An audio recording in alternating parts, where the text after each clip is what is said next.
Seperti inilah kondisi tempat pembuangan sampah sementara yang berada di Jalan Dr. M. Isa, Kuto Batu, Kecamatan Ilir Timur 2, tepatnya di depan Pasar Kuto Palembang, yang kian meresahkan warga sekitar dan juga pengguna jalan. Pasalnya, sampah pada TPS ini menumpuk hingga ke badan jalan. Salah satu pengguna jalan, Rozak, mengatakan, kondisi macet akibat tumpukan sampah ini terjadi setiap hari. Untuk mengatasi sampah yang membludak ini, memang sudah ada petugas kebersihan.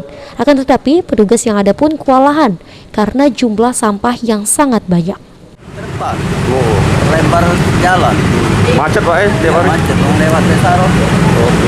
Ini kalau kondisi ini sudah sejak kapan Pak berlangsung? Udah lama sudah, biar mulai membersihkan, enggak ke muatan, dua mobil kalau banyak sampah.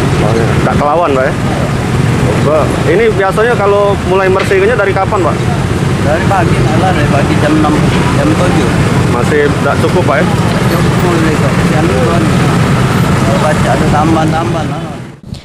Sementara itu, warga sekitar, Herman, mengatakan tak hanya sampah pasar, sampah yang menumpuk juga berasal dari warga kawasan lain yang melintas dan sengaja membuang sampah di sini.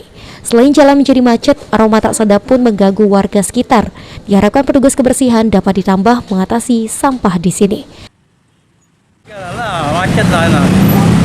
Ini sampah dari mana Pak? Sampah ini dari mana-mana nih, dari Kelurahan Kota Batu, Sembilan Ilir, pokoknya pasar mampir ini. Ini aromanya mengganggu warga sekitar Pak ya? Iya, aromanya mengganggu sekitar, bau-baunya lah. Sandi Pratama, Paul TV.